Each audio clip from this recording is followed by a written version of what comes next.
नमो भगवते वासुदेवाय। स्वागत है आप सभी का 8वें दिन की भागवत पुराण की कथा में। प्रथम स्कंद का 14वां अध्याय। बुरे शकुन उत्पात बहु जह तह परे लखाए, अर्जुन को चिंता भई गए धर्म कुलाए। सूत जी बोले, हे शौनक जी, भगवान श्री कृष्णचंद्र से मिलने के लिए तथा भविष्य का कार्यक्रम निश्चित करने के लिए अर्जुन द्वारकापुरी गए थे। जब उन्हें हस्तिनापुर से गए कई महीने व्यतीत हो गए, तब एक दिन धर्मराज युधिष्ठिर को विशेष चिंता हुई। वह भीमसेन से बोले, हे भीमसेन, अर्जुन को द्वारका इसीलिए भेजा था कि वह हमारे प्राण प्रिय बंधु बांधव जादवों तथा उनके स्वामी और हमारे प्राणदार श्री कृष्णचंद्र तथा बलराम जी का कुशल समाचार शीघ्र देवे और उनका भविष्य में क्या कार्य करने का विचार है उसे पूछकर आवे। किंतु भाई अर्जुन अभी तक नहीं लौटे। भीमसेन, तुम काल की गति जानने वाले हो। देखो, संपूर्ण भूतों में उत्पात होने लगे हैं। नित्य बड़े बड़े अपशुगुन होते हैं। आकाश में उल्कापात, पृथ्वी में भूकंप आने लगे हैं। मेरे बाएं अंग प्रत्यंग फड़क कर किसी दुर्घटना की सूचना दे रहे हैं। वह सामने संथारिन सूर्योदय के सम्मुख मुंह करके चिल्ला रहे हैं और उसके मुंह से अग्नि निकल रही है। कुत्ता बिलाव दिन में बार बार रोते हैं।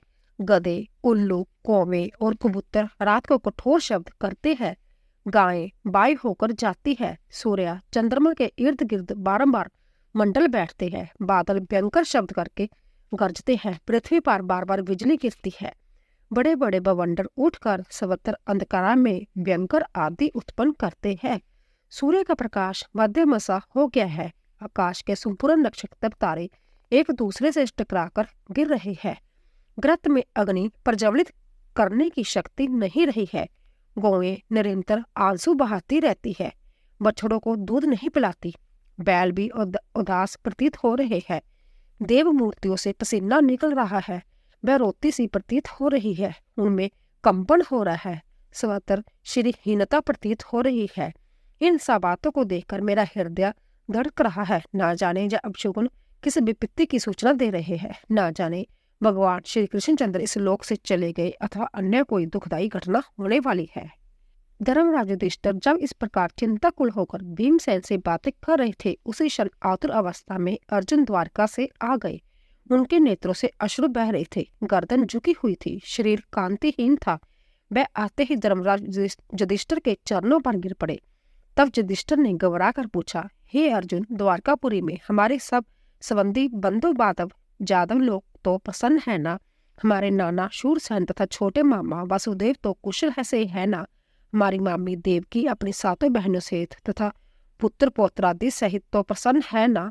राजा उग्रसेन और ना उनके छोटे भाई देवक तो प्रसन्न है? अक्रूर, जयंत, गद, शत्रुजित, कुर्तवर्मा आदि जादवों सहित बलराम जी तो प्रसन्न है ना? प्रद्युम्न, अनिरुद्ध, सांब, रेशव आदि तो प्रसन्न है ना? हमारे स्वामी भगवान श्री कृष्णचंद्र जी उद्धव आदि अपने सेवकों से तो प्रसन्न है। वे अपनी सुधर्मा सभा में नित्य आते हैं क्या? सत्याभामा, रुक्मणी, जावंती आदि 16 सहस्र 108 पटरानियां तो नित्य उनकी सेवा में लीन रहती है। हे भाई अर्जुन, तुम कुशल पूर्वक वहां रहे हो। तुम्हारी कांति क्षीण क्यों हो रही है? तुम्हारा वहां किसी ने अनादर तो नहीं किया? तुमसे किसी ने अपशब्द तो नहीं कहे? तुमने किसी को कुछ देने की प्रतिज्ञा तो नहीं की और वह पूरी ना हुई हो तो ऐसा तो नहीं हुआ? तुमने अपने शरणागत को शरण देने में असमर्था प्रकट तो नहीं की और उसे शरण ना दी हो? ऐसा तो नहीं है? किसी ब्राह्मण, बालक, गौ, रोगी, वृद्ध, असहाय तथा अबला की सहायता ना करके उन्हें त्याग तो नहीं दिया? तुमने किसी अज्ञेय स्त्री के साथ गमन तो नहीं किया? गुरु पत्नी अथवा अन्य युवती के साथ समागम तो नहीं किया? कहीं किसी ने युद्ध में तुम्हें पराजित तो नहीं कर दिया? बालक और वृद्धों को त्याग कर तुमने अकेले ही भोजन तो नहीं कर लिया? मुझे आशा कि तुमने से ऐसा कोई अनुचित कार्य ना किया होगा, किंतु हमारे परम प्रिय मित्र भगवान श्री कृष्ण से तुम्हें अवश्य वियोग हो गया है। इसी कारण तुम्हें मानसिक वेदना है और तुम शीलहीन हो रहे हो। 15वां अध्याय। धर्मराज ने सुनो, जब कृष्ण गए निज धाम, क्यों हिमालय गमन तब तज करके सब काम। सूत जी बोले, हे शौनक जी, कुंती नंदन अर्जुन भगवान श्री कृष्णचंद्र के वियोग के कारण अति व्याकुल थे। उनके शोक का पारावार नहीं था। उधर धर्मराज युधिष्ठिर ने अनेक प्रकार की शंकाओं से युक्त प्रश्नों की विचार आरंभ कर दी। उनको सुनकर अर्जुन का हृदय और भी संतत हो गया। मुख सूख गया, रंग फीका पड़ गया, नेत्रों से अविरल अश्रुधारा बहने लगी, कंठ रुद्र गया। वह अवाक से हो चुप रह गए। उन्हें अपने प्रीतम भगवान श्री कृष्णचंद्र की याद आकर खिड़कियां बंद गई। बड़ी कठिनाई से अश्रु पहुंचकर रोंदे कंठ से धर्मराज युधिष्ठिर से बोले, भ्राता जी, हमारे प्रियतम श्री कृष्णचंद्र ने हमें ठग लिया। वह हमें त्याग कर इस लोक से चले गए। जिनकी कृपा से मेरे परम पराक्रम के सामने देवता भी सिर नहीं उठाते थे, उससे श्री कृष्णचंद्र ने मुझसे ले लिया। प्राणहीन मुर्दे की तरह मेरी गति हो गई है। मैंने द्रौपदी स्वयंवर में अकेले ही द्रौपद के जहां संपूर्ण राजाओं के तेज को क्षीण कर दिया था, द्रौपद की प्रतिज्ञा पूर्ण करके उन्हें भगवान श्री कृष्ण की कृपा से द्रौपदी का स्वयंवर जीता था। जिन भगवान श्री कृष्ण की कृपा से मैंने इंद्र को पराजित करके अग्निदेव को खांडव वन दहन करने दिया था, उन्हीं की कृपा से मैं दानव से इंद्रप्रस्थ में जय सभा बनाई थी। उन्हें भगवान श्री कृष्णचंद्र की कृपा से आपके छोटे भाई भीमसेन ने संपूर्ण राजाओं को हराकर महाबली जरासंध को मारा था। उन्हें भगवान श्री कृष्णचंद्र की कृपा से सबने इस महाभारत युद्ध को जीता था और दुष्ट द्रोदन से अपना प्रतिशोध लिया था। दुर्वासा के कठिन शाप से उन्हें भगवान ने हमारी रक्षा की थी। उन्हें भगवान की कृपा से मैंने शंकर जी को प्रसन्न करके पाशुपात नामक अस्त्र प्राप्त किया था।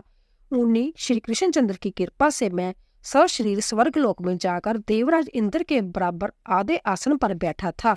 उन्हें भगवान की कृपा से मैंने जय गांडीव धनुष धारण करके निवाद कवच दैत्यों का संहार किया था। जिनकी कृपा से आपने नेको राजसूय जग किए हैं, वह ही भगवान श्री कृष्णचंद्र आज हमको असहाय अवस्था में त्याग कर अपने सबधाम को चले गए। हे महाराज, दुष्ट कौरवों की अपार सेना जो उमड़े हुए समुद्र के समान अगम्य थी, जिसमें भीष्म, द्रोण आदि बड़े बड़े मगरमच्छों के समान थे, मैंने उस महान दुस्तर महासागर को उनके चरणों की कृपा से अकेले ही पार कर लिया था। हे भ्राता जी, आपको स्मरण होगा, विराट नगर में जब सब कौरवों ने विराट की गोई छीनी थी, तो मैंने अकेले ही भगवान श्री कृष्ण की कृपा से भीष्म, द्रोण, कर्ण आदि सभी कौरव महारथियों के वस्त्र आभूषणों को छीन लिया था। हे भ्राता जी, इस महाभारत में द्रोण, भीष्म, कर्ण, अश्वत्थामा, जयद्रथ, शल्य, सुशर्मा आदि महान वीरों को उन्हीं की कृपा से मैंने परास्त किया था। उन्होंने मेरे आगे आगे चलकर कौरव सेना की आजू क्षीण कर दी थी। जयद्रथ बद्ध प्रतिज्ञा को मैंने उन्हीं की कृपा से पूर्ण किया था। मैं बड़ा मूर्ख था, मैंने उन्हें अपना सारथी बनाया। युद्ध क्षेत्र में जब घोड़े थक जाते थे, तब मैं रथ से उतरकर पृथ्वी पर खड़ा हो जाता था और श्री कृष्णचंद्र जी अपने कर कमलों से घोड़ों को मलते थे। उस समय उनकी कृपा से शत्रुओं की बुद्धि मारी जाती थी और वह मुझ पर प्रहार नहीं करते थे। वह अपनी मधुर वाणी से मुझे अर्जुन, पार्थ, सखा, करुनंदन आदि ऐसे शब्दों से पुकारते थे। उन्होंने मुझे गीता का ज्ञान देकर मेरे अज्ञान को नष्ट कर दिया था। वह नित्य मेरे साथ सोते, बैठते, टहलते, खाते, पीते और वार्तालाप करते थे। कभी कभी मैं उनसे व्यंग वचन कह उठता था तो वे उसे भी सहन कर लेते थे। हे राजन, वह मेरे मित्र थे, प्रिय सखा थे, मेरे प्राण थे। अब मैं उन बिना प्राणों से हीन हो गया हूँ। मैं क्या कहूँ, मुझे कहते हुए लज्जा आती है। द्वारका से भगवान श्री कृष्णचंद्र जी की पत्नियों को हस्तिनापुर ला रहा था। सोरे से वीरों ने मुझे एक निर्बल की भांति परास्त कर दिया। मैं उन अबलाओं की रक्षा न कर सका। मेरी ही बुझाएं है, वही गांडीव धनुष, वही रथ, घोड़े तथा वही बाण है जिनसे मैंने बड़े बड़े महारथियों के सिर बात की बात में उड़ा दिए थे। जिस अर्जुन ने अपने जीवन में कभी शत्रुओं से मात नहीं खाई थी, वही अर्जुन आज अबला की भांति भीलों से पराजित होकर आया है। उनकी संपूर्ण पत्नियां तथा धन आदि को वीर लोग लूट ले गए और मैं निहत्थे की भांति खड़ा देखता रहा। हे भ्राता जी, उन श्री कृष्णचंद्र के बिना मेरे संपूर्ण शक्ति क्षीण हो गई है। जिस प्रकार राख में डाली हुई आहुति, सूखा में बोया हुआ बीज और प्राणहीन शरीर व्यर्थ हो जाता है।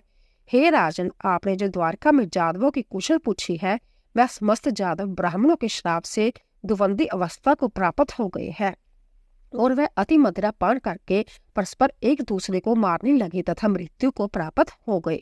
उन सब में 4-5 शेष रह गए हैं। यह सब उन्हीं भगवान श्री कृष्णचंद्र जी की लीला है। उन्होंने ही उन्हें पाल पोषकर महान शक्तिशाली बनाया था।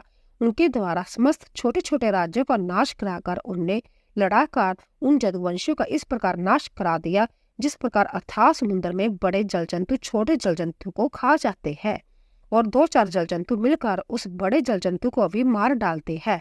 हे भ्राता जी, उन्होंने अपनी गीता ज्ञान से मेरी बुद्धि को निर्मल कर दिया था, इसीलिए मेरा चित्त अब उनमें लीन हो गया है। सूत जी बोले, अर्जुन, इस पर भगवान श्री कृष्ण चंद्र के वियोग में कातर होकर एक अवला की भांति रोने लगे, किंतु गीता ज्ञान के प्रकाश के कारण उन्होंने अपने शोक को दूर किया।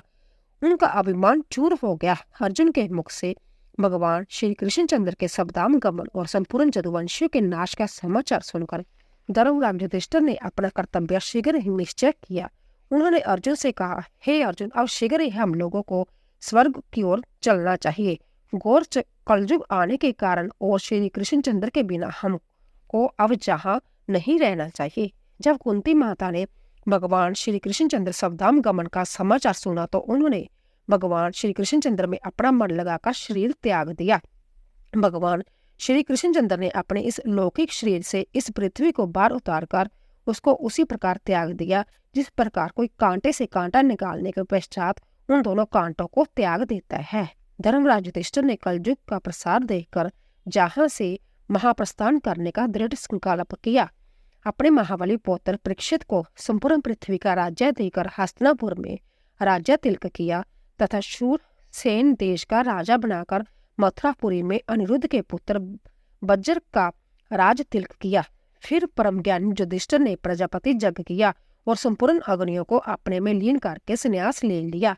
धर्मराज ने संपूर्ण वस्त्र आभूषण त्याग दिए, मान अपमान अहंकार तथा मोह को त्याग दिया, मन वाणी को वश में कर लिया और संपूर्ण बाजुओं को मृत्यु में लीन करके मृत्यु को अपने शरीर में लीन कर लिया।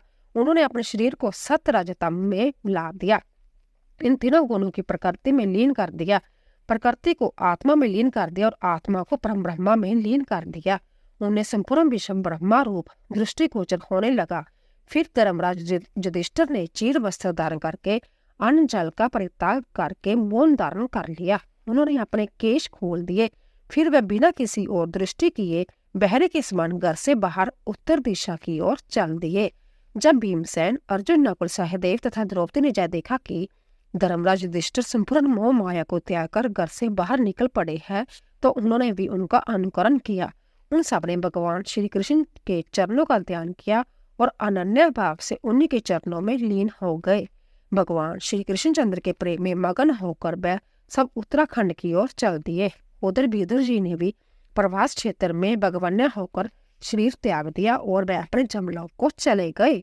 भगवान श्री कृष्ण चंद्र की परम भक्त पांडव लोगों के इस महाप्रयाण की कथा जो भक्ति और श्रद्धा से सुनता है वह शीघ्र ही भगवत लोक को अन्याय से प्राप्त कर लेता है। बोलिए बांके बिहारी लाल की जय। अगर आपको हमारी कथा पसंद आई हो तो जाने से पहले कमेंट बॉक्स में जय श्री कृष्ण अवश्य लिखें। धन्यवाद।